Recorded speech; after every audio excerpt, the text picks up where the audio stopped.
Aw, kani kung gusto natong magdako atong lawas, mo practice gyud ta. Kay dili mapwede nga mudako imong lawas nga wala kay gi proper nga exercise o pagbubuhat. Ay ang gitawag anak botitur man ka, mudako imong diyan. Pero imong mga braso, mga muscle ay wala. Di ba?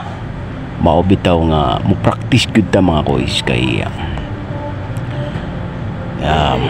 o gusto natong healthy lifestyle para puhon makabayad ta sa atong mga pagkuwang no sa mga tao nga ning ginahanglan sa mga nakuha nato ug labi na sa atong pamilya mga anak mga kuis hinahanglan jud nato nga di lang ang karon atong paghandaan hindi ang ilang future mao kita bilang isa ka amahan o mga gidikanan ba mga parents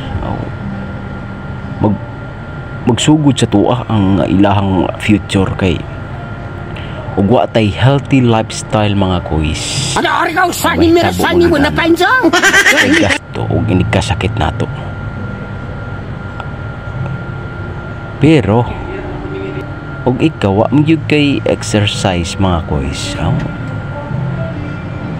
Ug permentip ko gagaog mga gulay-gulay diha sa palibot pwede na kay labi ng mga sa probinsya no kada adlaw utan yan ay bulad namiss na ako ng mga pagkauna ba pero kay naaman ta siya ubang lugar mga ko sa Pilipinas wag ko ka ingani no kay siyempre kinahanglan gyud maadto kag gym dire kay meron mang nakbili yung mga kasamahan ko dito sa accommodation na mga Pinoy itong mga equipments na ito so ano lang din ako alis ka muna siya ako muna ako yan alis ka muna nakakapit ka ba ito parang ayaw malis sa hinigaan niya dito mga koy tuloy tayo exercise nga mga koy ang pinaka-importante sa araw-araw kasi kung wala kang ganitong activities mga extra activities kung tawagin ay medyo sasaluhin ka sa mga stress and then from that stress sasaluhin ka ng anxiety kung ano lang papasok sa isip mo tungkol sa iyong pamilya, mga ganyan. Siyempre wala namang ibang iniisip yung mga OFW kundi pamilya sa Pilipinas kung ano nang pinagagawa o ano nang balita, mga ganyan. So ako mismo, sarili ko kasi may mga obligasyon pa ako na malaki, mga bagay-bagay na kailangan nating hindi pwedeng magkasakit diri sa ubang lugar mga boys. Maubitaw nga nagsikap gyud ko daw nga mag-training no,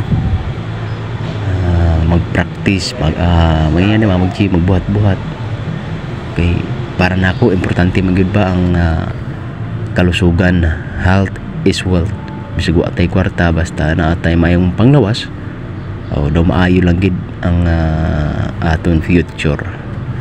Kung sa diin may ara ta mga anak, may asawa, so kailangan natin pagandaan, mag-prepare ta sa present and then future ng mga bata, mga anak natin. So dito nga mga ko, silang araw pa lang ako nagbubuhat dito pero nakitaan ko na ng fixed muscle yung aking katawan kasi yung bigat buo yung nitong mga barbell nito